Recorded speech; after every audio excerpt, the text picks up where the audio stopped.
Buenos días. Hoy eventualmente estamos en domingo 19 de mayo. Son las 10:43 de la mañana y estamos junto a Juan Andrés Lagos, periodista, integrante de la Comisión Política del Partido Comunista de Chile, bueno, y dirigente social, ahí muy famoso hoy día, más famoso que ayer, y vuelvo a repetirlo. ¿Cómo estás, Juan Andrés? Hola Omar, y en primer lugar, bueno, estamos tristes por la pérdida de una gran compañera, una gran poetisa de gran trayectoria, deja un legado grande. Ese legado, yo insisto, no es una formalidad.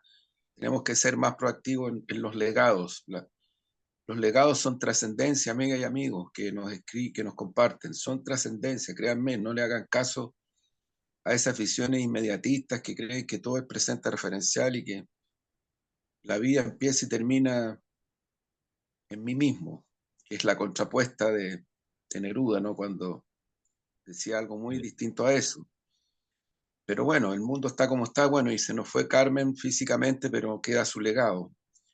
Y entre otras cosas, muy vinculado a eso, muchas felicitaciones, Omar, a Isabel Gómez, a ti, a las compañeras y compañeros que fueron electas y electos en la nueva directiva de la Sociedad de Escritores de Chile. También, partiendo por el nombre, a Sociedad de Escritores de Chile. Ojo, aquí existieron muchas sociedades que abrieron paso a muchas sociedades nuevas y a veces hay que romper la institucionalidad desde el punto de vista transgresor cultural, valórico, político, en fin, artístico, que decir, los nombres no son casualidad.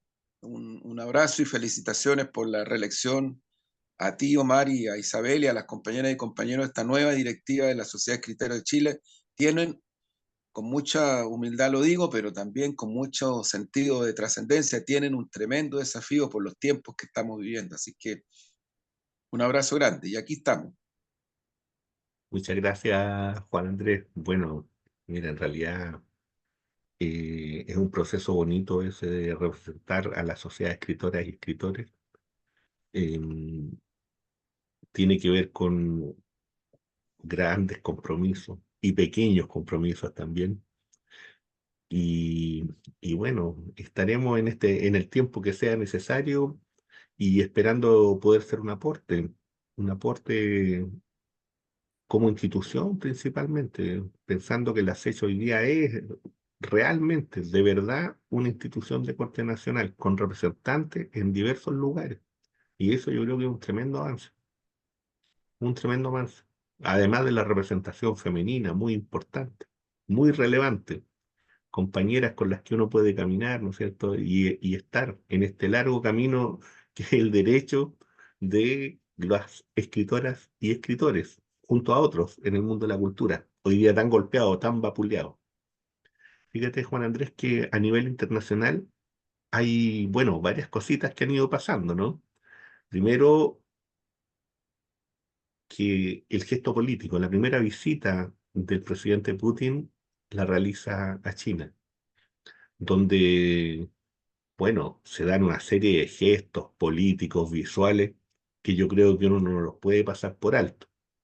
Para los que creían, ¿no es cierto?, que esta era una relación puramente de intereses, pareciera ser que va mucho más allá de eso, a propósito de lo que nos muestran las imágenes y de los acuerdos. Eso lo iremos conversando en un ratito.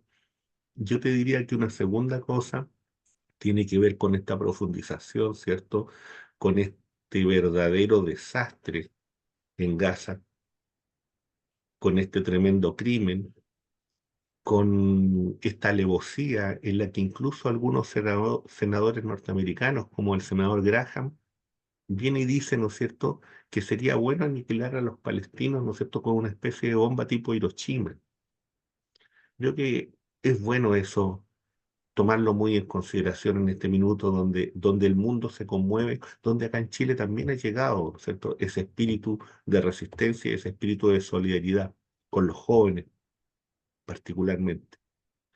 Y en Europa, ¿no es cierto?, hay manifestaciones inmensas por la causa palestina, a propósito, ¿no es cierto?, del 76 aniversario de la Nakba. Fíjate que en Eslovaquia se atenta contra el primer ministro Robert Fico, que es una noticia que pasa así, ¿no?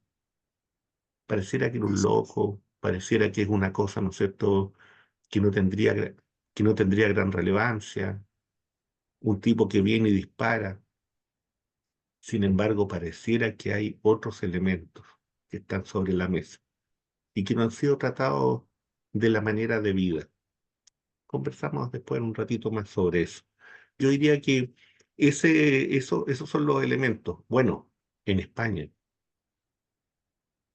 se reúnen las ultraderechas y en eso, ¿no es cierto?, hay sectores que también hablan, ¿no es cierto?, desde el punto de vista del mundo, ¿no es cierto?, de los globalistas, de cómo Milei y de cómo la Argentina, y particularmente los recursos de la Argentina, vendrían, ¿no es cierto?, a apoyar, ¿no es cierto?, estas políticas globalistas, su petróleo, su litio, al servicio de las políticas globalistas. Eso, Juan Andrés, eh, Bueno, existe ¿cómo un ves paneo tú esto? importante, Sí, Omar, un paneo importante y yo valoro este espacio, este humilde espacio, pero intensivo y concentrado, el que hacemos, porque creo que ya desde un buen tiempo que estamos intentando compartir e instalar una idea global de la realidad, obviamente la realidad de nuestra patria, de nuestro país, de nuestra región. Y no es casual, porque en verdad creo yo que ese punto de referencia en cuanto a dialéctica de la historia es algo que necesitamos mucho en nuestro país, porque esta globalización neoliberal capitalista que parte con la dictadura terrorista de la derecha, de los clanes, de las transnacionales, del imperialismo norteamericano, en fin, se sigue abriendo camino y cursa en los 90 también. Bueno, eh, yo creo que es súper importante, hay antecedentes ya que van en la línea de que Ucrania estaría involucrada en el intento de matar al gobernante que tú mencionaste, sí, Omar. Robert Fico, primer ministro Exacto, de Eslovaquia. de Eslovaquia, que es uno de los gobernantes que se ha opuesto a la guerra de OTAN, Estados Unidos contra Rusia, porque eso es, y también ha tomado una posición respecto de Palestina. Eh, y ojo, amigas y amigos, no seamos tan ingenuas o ingenuos, porque algunos amparándose en que no hay que irse por el lado de las teorías conspirativas, todas esas cosas, em, empezamos a oblicuar que los aparatos de la inteligencia norteamericana, británica, en fin, operan mucho y hace mucho rato con este tipo de accionar. Y bueno, la información que está abriendo ese camino es que este intento, el gobernante está grave, está muy grave, hospitalizado todavía, eh, tiene vinculación con los aparatos de la inteligencia ucraniana y por lo tanto las redes de la OTAN.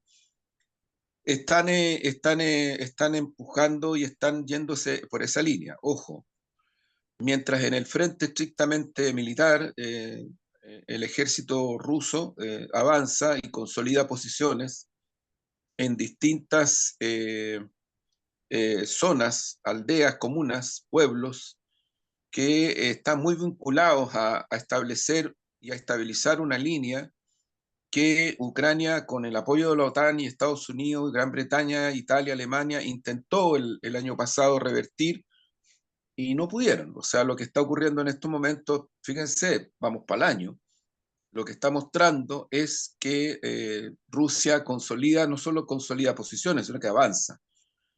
Y bueno, eh, hay también en esto, efectivamente, tomar un punto de referencia de la reunión del presidente Putin con el presidente Xi Jinping.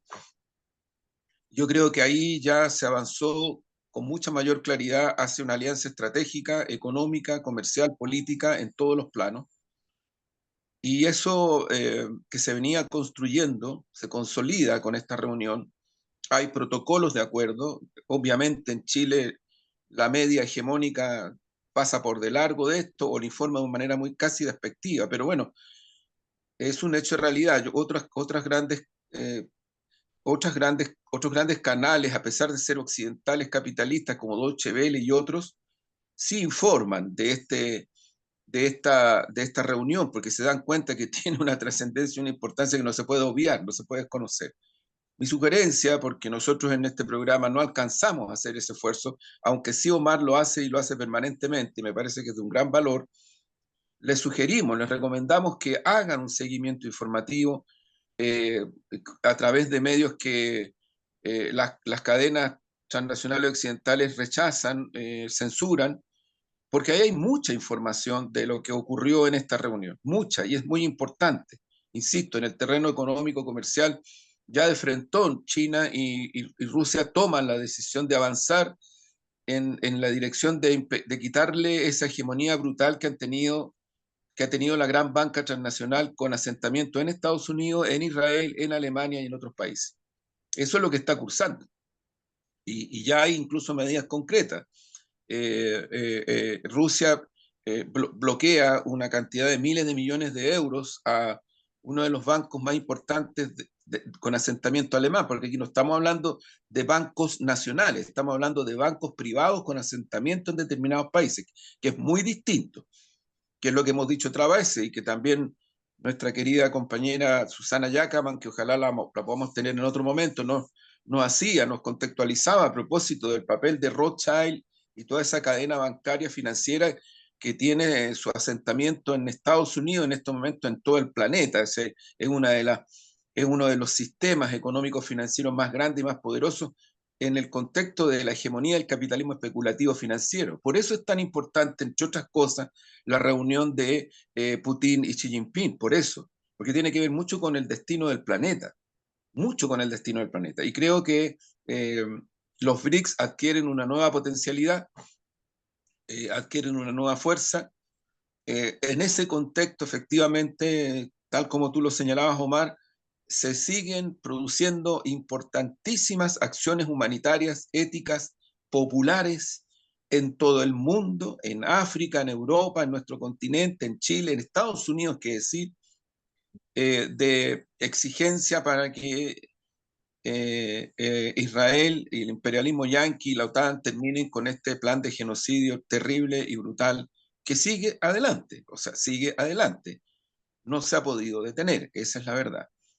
Y bueno, son los pueblos, lo decíamos hace un tiempo atrás ya, cuando partió esto, los pueblos están tomando la iniciativa, eso tiene un gran valor y un gran desafío, porque se trata de que tengan efectividad.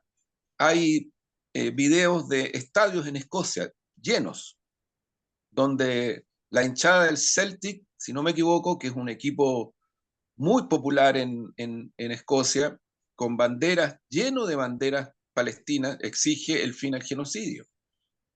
Esto está ocurriendo en Yemen, está ocurriendo en Nigeria, en África, está ocurriendo en otros países europeos. En Estados Unidos, la policía con bastones, a puñetazos, a patadas, con pistolas eléctricas, está reprimiendo de una manera cruel y después nos vienen a decir que los derechos humanos. Francamente, yo creo que hay que poner de nuevo en el centro este papel hipócrita y cínico del imperialismo norteamericano de exigirle a todo el mundo, ¿no?, sus estándares cuando hacen este tipo de criminalidad y de represión en su propio país en contra de gente que pacíficamente ha protestado. Porque en Estados Unidos hay muchas universidades, muchas, en donde estudiantes, en donde profesoras y profesores, trabajadores de la educación, han sido reprimidos brutal y violentamente. Hay videos, amigas y amigos, si usted los quiere ver, los va a encontrar. Hay videos, pero también en Estados Unidos y en otros países se han realizado durante las semanas pasadas movilizaciones populares, no universitarias, sino que de trabajadores, de gente sensible que se ha impactado con lo que está ocurriendo con la masacre de niñas, de niños. Es impresionante, es impresionante. En ese contexto yo creo que hay que darle un inmenso valor a las manifestaciones que se están produciendo en nuestro país, a las manifestaciones que se han producido en universidades, en el ex pedagógico, en la Universidad de Chile, porque son manifestaciones que deberían crecer, deberían ampliarse, hacerse más masivas. Han habido y seguirán habiendo manifestaciones multitudinarias en todo el mundo y en nuestro país. Vamos para allá. Y yo creo, Mar, que lo decíamos el otro día, este es el momento en el cual hay que ponerse desafíos mayores. Hay ya iniciativas en algunos países en donde sindicatos, en donde universidades, en Chile está ocurriendo eso. Se plantea suspender todo tipo de intercambio con universidades israelíes o empresas israelíes o industrias israelíes involucradas con el tema de la guerra. Eso es, porque aquí no se trata de un boicot al pueblo israelí, se trata de un boicot al genocidio. Y si alguien a mí me dice que cuando los trabajadores de un sindicato portuario en Belga están atentando en contra del pueblo israelí porque tomaron la decisión de boicotear. Boicotear significa que no suben las armas que van con destino a Israel. Eso es en concreto. Si eso alguien lo considera que es un atentado en contra del pueblo israelí, yo creo que ya es paralelo o simultáneo a lo que tú decías. Este señor que dice que llegó la hora de una nueva bomba atómica, porque así terminamos la historia y terminamos el cuento y se acabó todo. Cuidado, mire, es posible que estas esquizofrenias sociales de las cuales tanto hablaba Eric Fromm, no peyorativamente, él no hablaba peyorativamente del tema como lo desarrolla en varios libros, el miedo a la libertad, psicoanálisis de la sociedad contemporánea, Eric Fromm, parte de la Escuela de Frankfurt, eh, marxista, psicoanalista. eh, bueno, él desarrolla este concepto porque lo que él plantea es que en las sociedades capitalistas contemporáneas, las esquizofrenias sociales dominantes generan estas lógicas, lo que estamos viendo hoy, ¿no? O sea, el desdoble entre un desconocimiento de una realidad y por otro lado una caricaturización o estigmatización atávica para destruir ciertos cuerpos, ciertas cosas, ciertos fenómenos, ciertos procesos que se les pone en la dimensión de la frontera de lo inaceptable. Entonces, o sea, yo no me lo tomaría en broma. O sea, cuando este caballero habla de la bomba atómica, nosotros aquí recordábamos programas pasados la, lo que el comandante Fidel Castro habla cuando va a Japón a propósito de Hiroshima y Nagasaki y explica por qué Estados Unidos lanzó dos bombas atómicas en ciudades con seres humanos adentro, no militares, ¿no? ¿Por qué? ¿Cuál es el tema de fondo por el cual se autodefine Estados Unidos el papel de terminar con una situación y avanzar a otra donde estaba de por medio esta hegemonía y había que destruir cualquier atisbo de cuerpos, de ideas, de valores que estuvieran entroncados en lo que era el Japón en esos momentos? Eh, Porque militarmente, y este es el punto que vuelvo a reiterar, Fidel lo dice con mucha claridad, militarmente no tenía ningún sentido si uno lo quisiera poner desde el punto de vista del código de la guerra. Fíjense lo que está pasando en la frontera con Ucrania y Rusia y lo que está pasando en Gaza. O sea, es lo mismo, es exactamente lo mismo. La lógica imperialista no cambia. Es lo mismo en tanto forma y fondo de lo que están haciendo líderes ultrafascistas y derechistas en España como Milei, como Kast y otros más que están allá. O sea, hablan los términos de ellos, por ejemplo, Milei dice, el socialismo es diabólico. Y no lo está diciendo en broma. Lo que está diciendo es que el socialismo, las ideas y los cuerpos que configuran esa idea, que las llevan adelante, estamos hablando de una materialidad mayor de la que a veces se considera desde el punto de vista de una materialidad trascendente, dialéctica, histórica. Estamos tratando de compartir ese sentido de la vida y de la materialidad y de los cuerpos y de las ideas.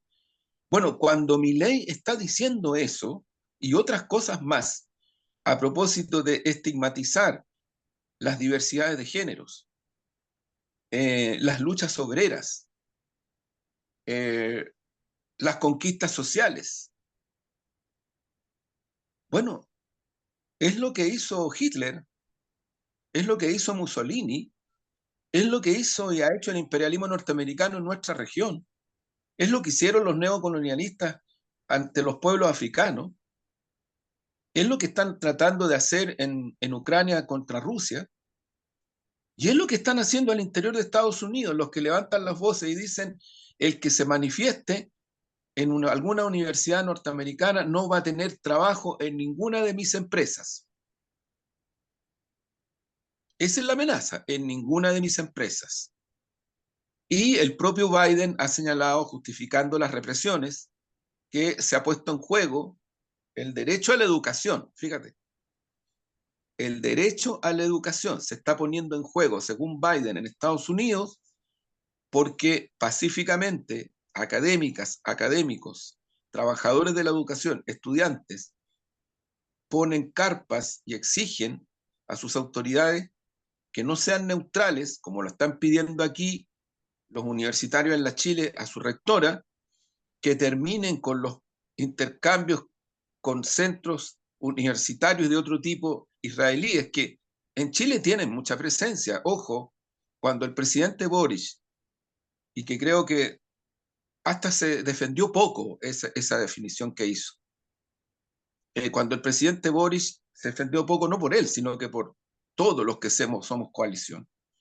Cuando el presidente Boris plantea que Israel no puede estar en la FIDAE, ¿no? Y lo hace un tiempo atrás, eso tiene que ver con el armamentismo israelí que está muy fuerte en Chile, muy fuerte.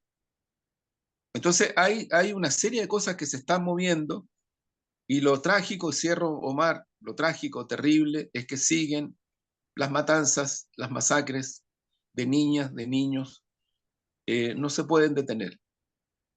Esa es la impotencia. No se han podido detener.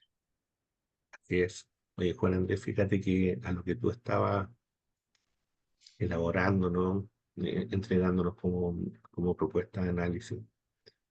Algunos datos. Fíjate que este Robert Fico es este primer ministro eslovaco, es un hombre que venía del Partido Comunista y después formó un partido socialdemócrata que tiene elementos de corte nacional. Eh, Hago ahí subrayo, socialdemocracia, sentido nacional.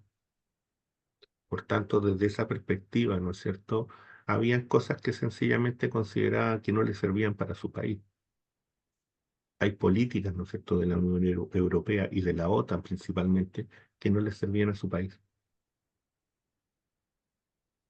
Entonces, aquí hay que observar de manera muy fina cómo están trabajando los medios de comunicación en el sentido de cómo te presentan los liderazgos y como dices tú, ¿no es cierto?, cómo en el fondo se demoniza a personas, a proyectos sociales, a ideas, a cuerpos.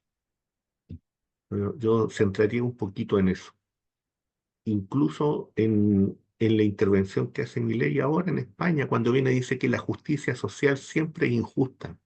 Pero por favor, ¿Sí? pero por favor, pero por favor, ¿hasta dónde llegamos con la tergiversación? ¿Hasta dónde se llega con la tergiversación? ¿Hasta dónde se llega con la idea, ¿no es cierto?, de sentir ahora que por ser pobre resulta que se está fuera del reino de Dios.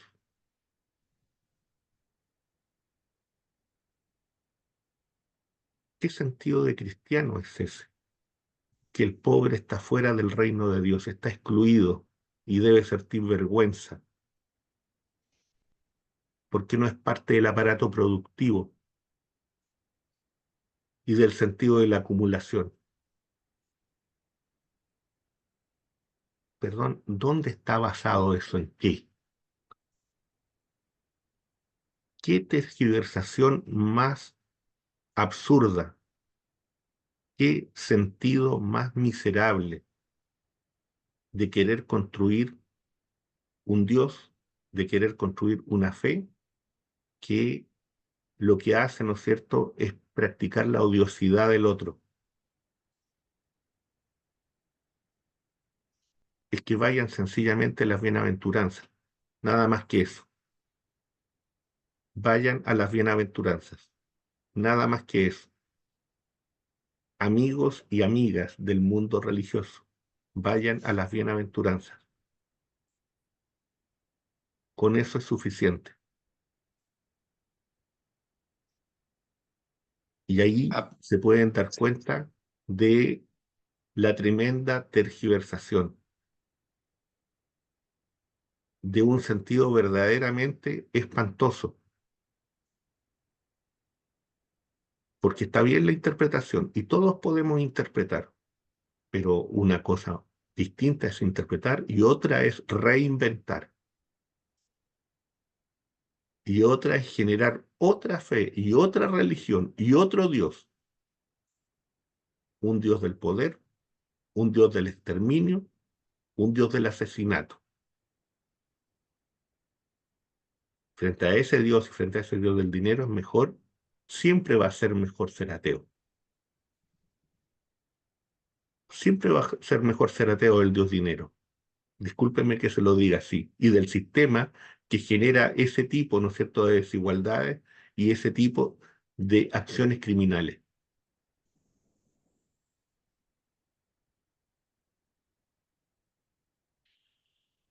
Yo Bueno, partiría con eso. Eso, sí, eso.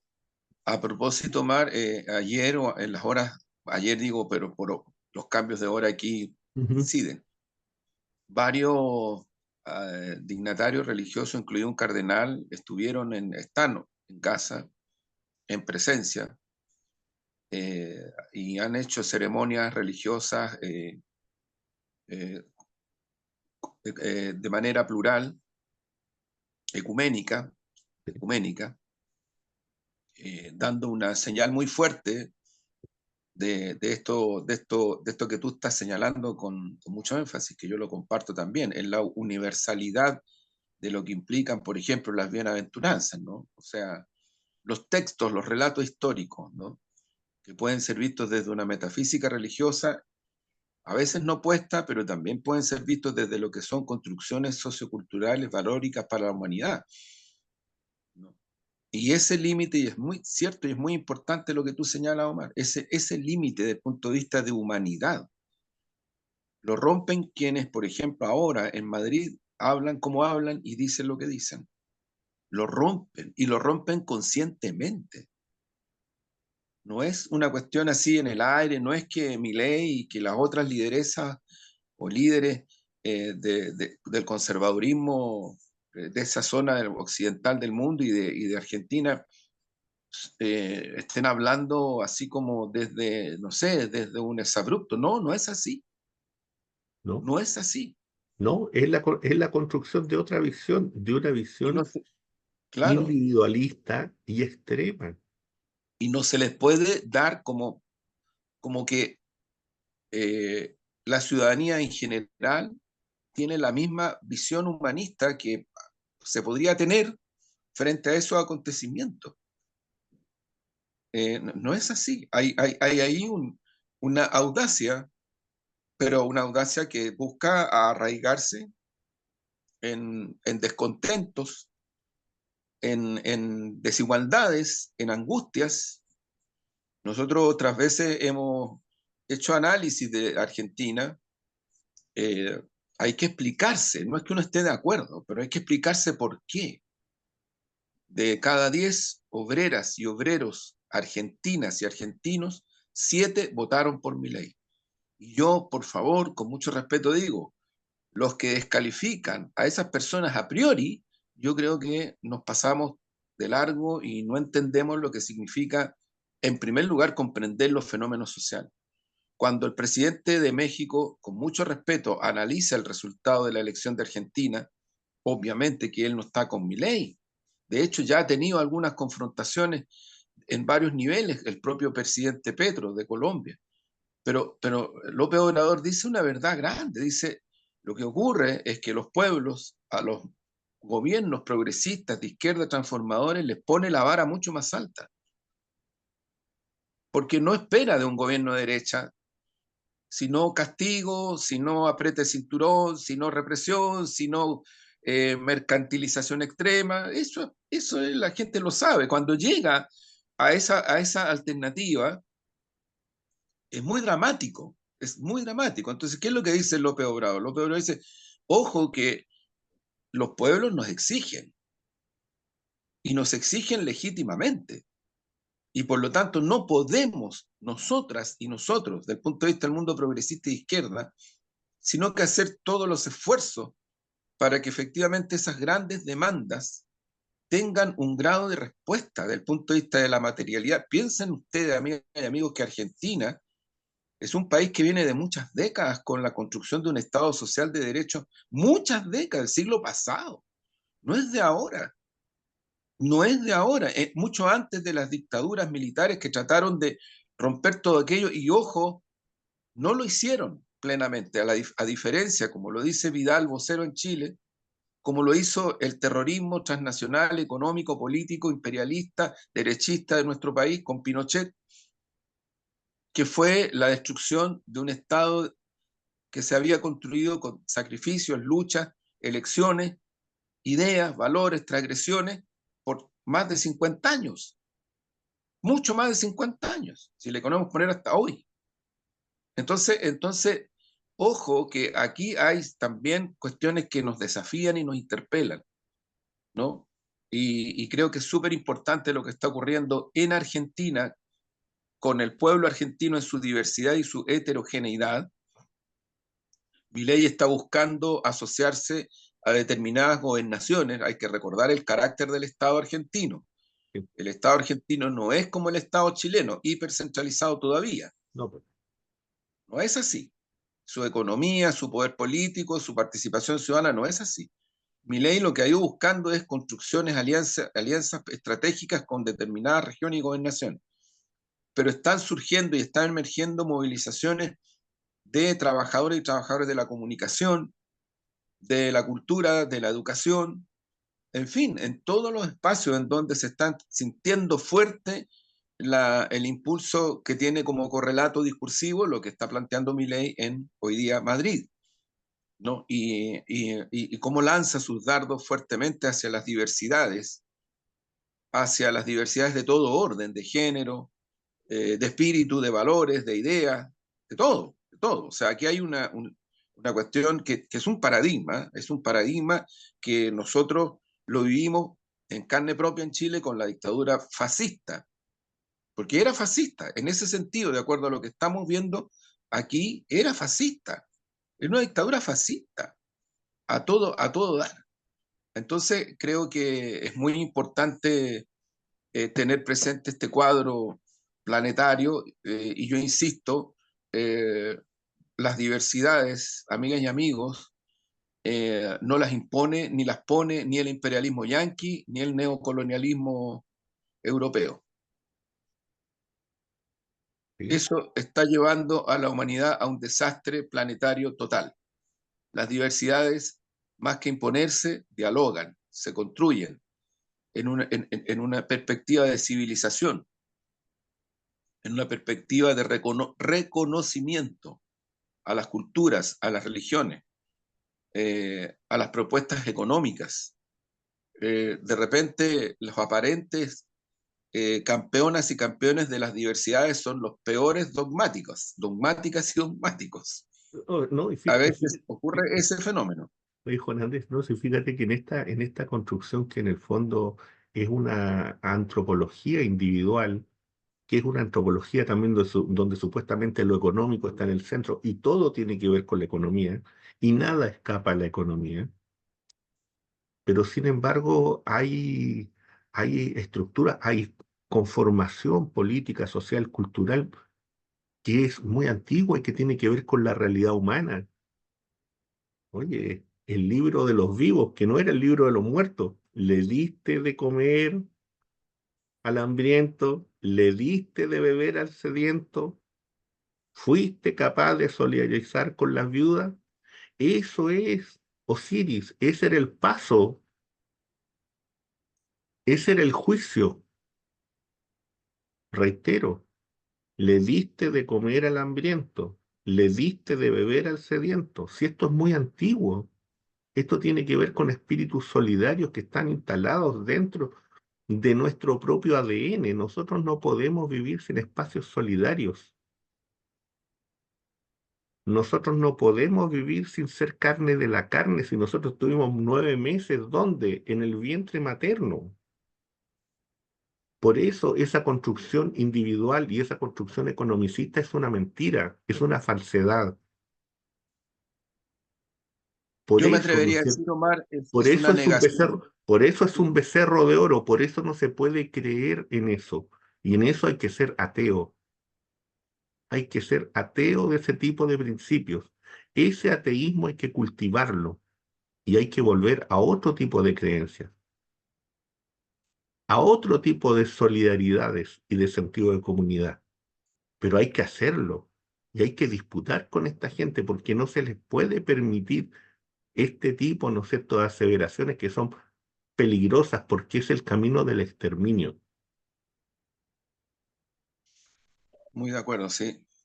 Oye, Juan Andrés, en esta misma lógica, eh, bueno, en Chile hay discusiones de todo tipo, ¿no? Una de las más duras y de las más complejas tiene que ver con el sistema de salud, con las ISAPRES. ¿Cómo ves tú esta salida política, ¿no es cierto?, que se dio a partir de esta propuesta, ¿no es cierto?, de esta propuesta legal, que en el fondo es buscar de algún modo, ¿no es cierto?, darle aire, respiro a las ISAPRES que no digamos que son pobres. Pero aquí estamos con cosas. No, no, O no, sea, tienen tasas de no es el ganancia. mundo de los pobres, ¿no? No, no, no, tienen tasas de ganancia que son datos objetivos, no, nadie lo inventa, ahí están. Claro. No, no están en tasas de ganancia. También quiero dar otro dato, lo he dado otras Ujú, veces. Quiero aportar desde eso, desde los antecedentes a la reflexión. Eh, También las clínicas, las grandes, las corporaciones, en fin, también tienen tasas de ganancia altas en este momento. Eh, yo lo que creo es que, bueno, también otro antecedente, el en contra, ¿no? Hemos conversado otras ujú. veces. Una de las cosas por las cuales mayoritariamente la ciudadanía en Chile votó en contra es porque no querían que se constitucionalizara el negocio de la ISAPRE. Eso es. Y también porque no quieren ni querían que se constitucionalizara el negocio de las pensiones. No, eso está ahí, está ahí. Y yo creo que se le ha sacado poco a ese resultado eh, por distintas razones, nuestras propias limitaciones, ¿no? En nuestro propio sector. Porque ahí hay un proceso muy dialéctico de 5,5 millones de personas que habían votado rechazo en el primer plebiscito, que después votaron para elegir a las personas que iban a redactar ese proyecto constitucional que hegemónicamente la derecha tomó en sus manos y lo lanzó y pensó que lo iba a ganar en el segundo plebiscito y lo perdió con una votación muy grande, mayoritaria. Bueno, sobre esto hay que decir que la Corte Suprema, que es un poder del Estado chileno, y la Corte Suprema es el principal espacio institucional de lo que es ese poder del Estado, la Administración de Justicia en Chile, había resuelto y resolvió a través de un fallo con características de forma y fondo muy concretas que las ISAPRES debían pagarle a las personas que están en ese sistema. Y pagarle no en el aire, sino que puso cuestiones concretas. Ahí lo que se produce es una presión hasta el final por parte del negocio de la ESAPRE, grandes empresas, la derecha, que empuja también en esa dirección, que tiene representación mayoritaria en el Parlamento, y que empieza ya a partir del año anterior, a comienzos del año anterior, empieza con esta amenaza de que aquí, si las ESAPRES quiebran, quiebran las clínicas, la gente se va a quedar sin salud, se va a producir una estampida masiva hacia FONASA, y como controlan los medios hegemónicos, entonces generan también un clima de realidades y subjetividades que es importante considerar. Yo creo que todo esto es lo que es una amalgamama de cosas que derivan en una presión muy fuerte de estos poderes fácticos, porque nadie lo ha elegido. O sea, los negocios de la ISAPRE, nadie lo ha elegido. Son transnacionales, hay metidos bancos, hay metidas familias de mucho poder económico y político, cuidado. Y está también el Parlamento, donde sabemos que la derecha y otros sectores que se suman a esto, ¿no? En estos temas votan siempre igual. Si uno mira, desde que comenzó el gobierno del presidente Boris hasta hoy, prácticamente la derecha y estos sectores que dicen que no son de derecha, votan prácticamente igual casi siempre, ¿no? Entonces, esta derecha que defiende los intereses de estos negocios como de la ISAPRE se ha ampliado en el Parlamento, no se ha reducido. Bueno, y así se fue generando una situación que ha derivado en esta definición legal, jurídica, legislativa, que no sin razones, algunas y algunos ven como un gran perdonazo a la ISAPRE, ¿no? Eso recojo esa mirada, ¿no? Un gran perdonazo, ¿no? Se les da más tiempo, en fin, hay varias cosas que son concretas y que yo diría que del punto de vista jurídico, del punto de vista del derecho a la salud, eventualmente podría producirse una situación que, dado un fallo mediante de la Corte Suprema y dado lo que ocurre después en el Parlamento, podría derivar en una interpelación a tribunales internacionales respecto del derecho a la salud en Chile. Podría, digo, estoy haciendo una relación de antecedentes, ¿no? Porque los puntos de referencia son, insisto, el fallo de la Corte Suprema, esta presión que se genera en distintos planos y este resultado que es el que es. Yo creo que en ese contexto se logró parcialmente algunas cuestiones importantes que la diputada Ana María Guzmuri, que si yo no me equivoco es la encargada de la Comisión de Salud de la Cámara de Diputados, ha luchado, ha batallado y junto a otras y otras parlamentarias y parlamentarios de nuestro sector lograron instalar cuestiones significativas, particularmente respecto de FONASA, ¿no? Particularmente respecto de FONASA. Entonces, bueno, la situación es la que es, obviamente que no es ningún resultado que alguien pudiera aplaudir de pie, por ¿no? supuesto. No es ningún resultado que nadie está aplaudiendo de pie. Aquí se defendieron posiciones también y hay que valorar ese punto. Se defendieron posiciones desde el punto de vista del colegio médico, desde el punto de vista de, ojo, los sindicatos y trabajadores de la salud. Podríamos incluso en algún momento invitar a algunas de aquellas compañeras como Karen Palma, que además es dirigente nacional de la CUT, es una histórica dirigente de la salud, de los trabajadores y trabajadoras de la salud de Chile. Ellos tienen una posición, más que una visión, solamente una posición respecto de lo que ha ocurrido. Y también es importante, insisto, ver cómo se fue, el intento que se hizo fue defender posiciones. Yo rescato ahí parlamentario, en particular Ana María Gausmuri, que todos sabemos cuál es la posición de Ana María en muchos ámbitos, y que se la jugó, y se la jugaron, y se la jugó ella, y se la jugaron parlamentarios y parlamentarios para lograr defensa de posiciones, defensa de posiciones. El tema de fondo para mí, y ahí cierro, Mar, es, por un lado, un plebiscito en donde la mayoría ciudadana dice, no quiero constitucionalizar este negocio, no lo quiero. Por otro lado, encuestas recientes que te muestran que la gente se asustó, una parte importante de la ciudadanía chilena, y no sin razón, se asustó con esta amenaza de que, oye, si no nos dan lo que estamos pidiendo, esta cuestión quiebra y que el Estado se haga cargo, porque aquí el gran empresariado chileno, ya incluso lo hicieron bajo la dictadura. La gran banca local 2 veces fue salvada por la dictadura, porque literalmente quebraron y quien lo salvó fue el Estado, que estaba bajo el poder de una dictadura atroz. Pero de eso no se acuerdan, eso fue en los 80, no se recuerdan o no quieren recordarse. Y acá buscaron algo muy parecido, con la diferencia que lo hacen en un Estado a lo menos con diferenciación de poderes, porque yo no le voy a poner nota al Estado chileno desde el punto de vista de estándares democráticos universales. Yo creo que estamos un poco lejos de varios de los estándares democráticos universales, universales, vuelvo a repetir.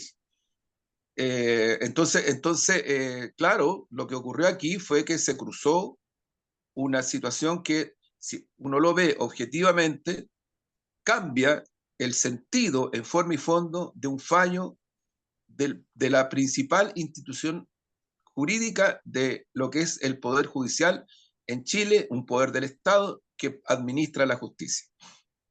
Y esto pone las cosas en un punto de referencia, a mí me parece extraordinariamente complejo, que nos tiene que hacer pensar hacia adelante cómo hacemos los caminos que nos permitan que efectivamente se logren las correlaciones políticas, sociales, legislativas, en fin, para que este tipo de cambios tan importantes que la ciudadanía en Chile requiere en forma angustiante, pues estamos hablando de un problema de la salud, del acceso a la salud, se logre estabilizar hacia adelante como una cuestión de pervivencia básica, si estamos hablando de cuestiones básicas, no estamos hablando de cuestiones extremas, largas, no, estamos hablando de cuestiones básicas. Yo creo, hago esa reflexión, Omar, respecto de este tema trascendente de la semana, porque efectivamente de los últimos días, esto ha sido un hecho muy relevante.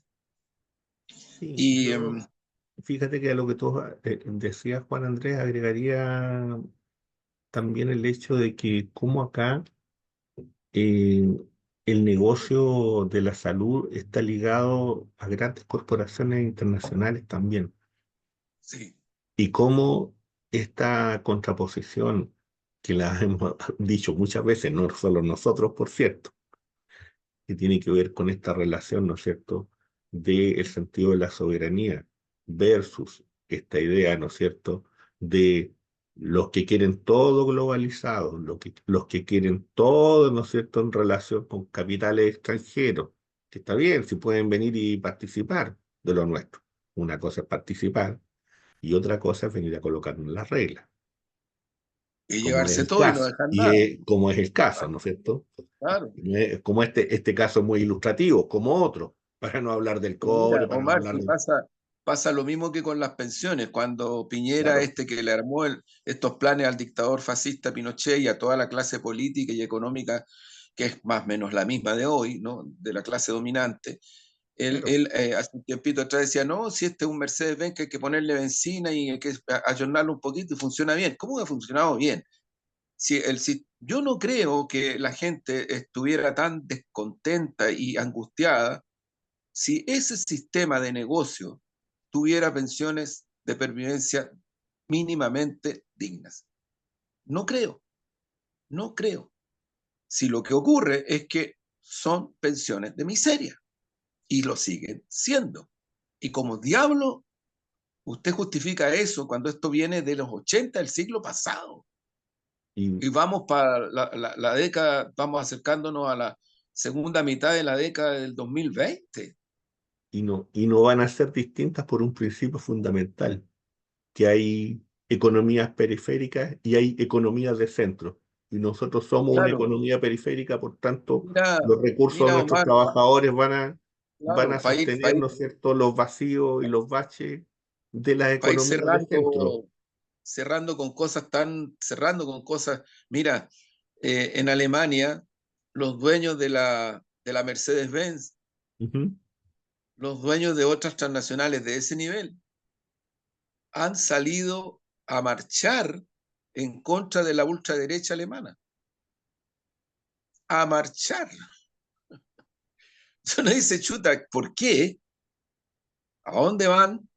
Y con nombre y apellido, o sea, la Mercedes-Benz, la BMW, en fin, y otras más transnacionales, porque yo creo que ahí hay un tema de valores, pero también hay un tema de mirar cómo estas tendencias fanáticas ultraderechistas pueden desplomar estados económicos, no solo de bienestar, sino que estados económicos con una lógica financiera que hasta ahora se había mantenido en el tiempo.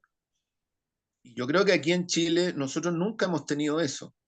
Aquí en Chile los negocios de las transnacionales han sido depredadores en todo el sentido de la dimensión de la palabra, en todo. Depredadores de humanidad, depredadores del trabajo humano, depredadores de la biodiversidad, depredadores de todo. Y por eso es que la ciudadanía ha reaccionado. No sigan disparándole al mensajero, no sigan tratando de caricaturizar todo lo que se les viene porque no, que el octubrismo, que acá, que acá. Mira, acá cuando ocurrieron situaciones medioambientales fuertes en el extremo sur del país, la zona austral. Aquí en Santiago hubieron manifestaciones donde participaron más de 160.000 personas pacíficamente, pacíficamente. Entonces había gente que absurdamente decía, ¿y qué tiene que ver que manifestemos aquí en Santiago con el tema de la hidroeléctrica en la zona austral? Chupaya. Cuando uno se pregunta y no sabe cómo responderse eso, es porque quiere decir que tiene una visión de campo de la realidad absolutamente desfigurada. ¿Sí? Desfigurada. Hubo un ministro de la Concertación que tuvo un debate en ese tiempo con uno de los líderes del movimiento medioambientalista por el tema de la hidroeléctrica. Y el ministro de la Concertación le dice a este personaje, a esta persona, bueno, pero si en la Constitución esto no está, por lo tanto no tenemos la posibilidad de cambiarlo. La respuesta del medioambientalista, bueno, entonces cambiemos la Constitución. ¿Te fijas? O sea, si se mira la educación, cuando Piñera en su gobierno le dice a los dirigentes y dirigentes del movimiento del 2011, ¿y cómo quieren financiar ustedes la educación gratuita? Poco menos que diciéndoles de dónde salieron. ¿Cuál fue la respuesta del movimiento? Del movimiento. La respuesta fue reforma tributaria. ¿Sí es? Entonces, Sí. Mira, una noticia de último minuto que no sabemos en qué va a terminar, ¿ah? Pero se está diciendo de que el helicóptero del presidente de Irán sufre un accidente. Eso es una noticia que está en curso en Hispan TV, que es un medio, ¿no es cierto?, muy ligado al mundo iraní, es parte de su aparato de comunicación. Está diciendo de que habría habido, ¿no es cierto?, un aterrizaje forzoso. No, no hay más por ahora. Sí se sabe de que Raisi estaba en ese helicóptero, acompañado junto a otras personas. Me parece que también el ministro de Relaciones Exteriores y otra persona. Lo que se conoce.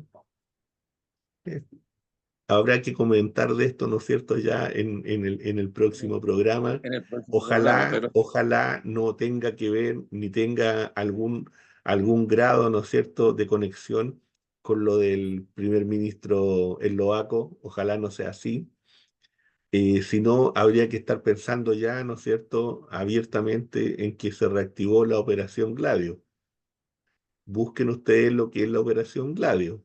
Busquen ustedes lo que significaron, ¿no es cierto?, esos pequeños grupos, ¿no es cierto?, instalados en diversos lugares de Europa y en otros espacios para ejercer acciones terroristas.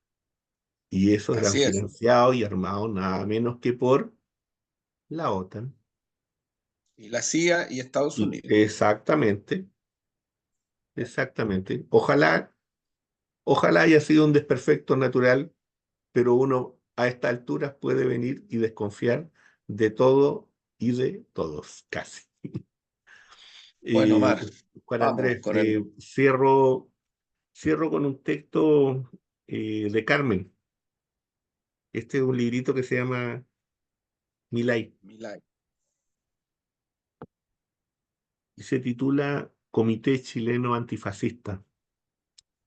Una noche me invitaron a ver unas transparencias de las últimas manifestaciones en la calle norteamericana. Observaba que las imágenes eran de mujeres del movimiento, con pancartas en las últimas manifestaciones. Allí iba Laura, la gringa Esther y Rachel. En fin, decidí regresar a Chile. Y pasó el tiempo y votamos al tirano. Pero tampoco nos vimos en imágenes, ni en manifestaciones, ni en parte alguna.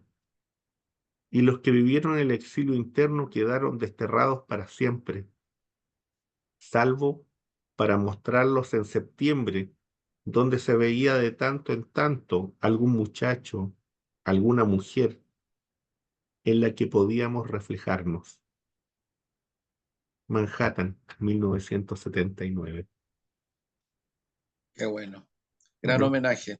un gran homenaje, sí, con eso despedimos a esta Bien, querida y compañera. muy bien, Omar. Bueno, Andrés, que estés muy bien. Un abrazo. Chao, Nos chao. vemos. Chao. Nos vemos. Nos vemos. Nos vemos.